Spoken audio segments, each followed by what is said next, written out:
And now we will take questions. If you raise your hand, Ali will come to you with a mic.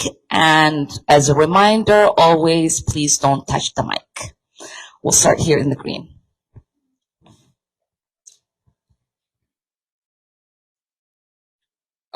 Thank you, Congresswoman. My name is Nate Lassen, and I live in Robbinsdale. As the DHS shutdown continues, many of us in the base feel that Minority Leader Jeffries' approach lacks the fierce urgency required to meet this administration's aggression.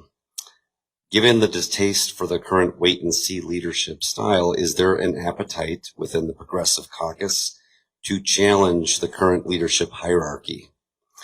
Specifically, what is the path forward for a Democratic leadership that actually reflects the fight we're seeing in the streets of Minneapolis?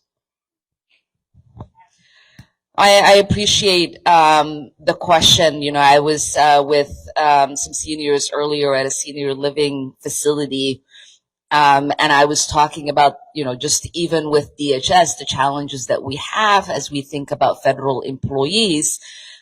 In having that department be subject to not having funding. And we know that ICE has a slush fund. The people that are going to be impacted are communities that need FEMA assistance. The people that are going to be impacted is TSA workers, who are essential workers. They're going to have to show up at work every single day without taking a paycheck. And so we know that, you know, majority of federal employees, people think these people make a lot of money.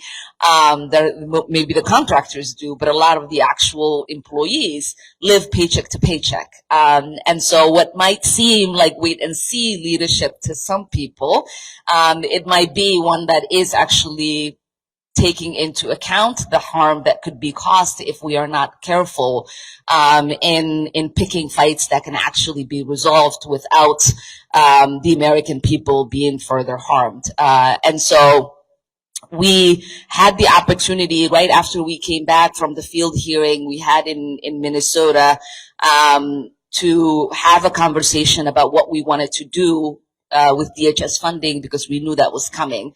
I led the Congressional Progressive Caucus to take an official stand to say, unless we have them meet these 10 demands, we're not going to be able to vote for the DHS funding.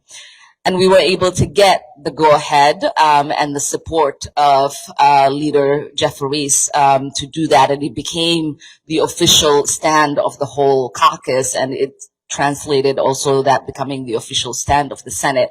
And so I think there are opportunities for us to make sure our leadership understands when the fight is appropriate, and when we know that the American people are with us to be able to undertake that fight.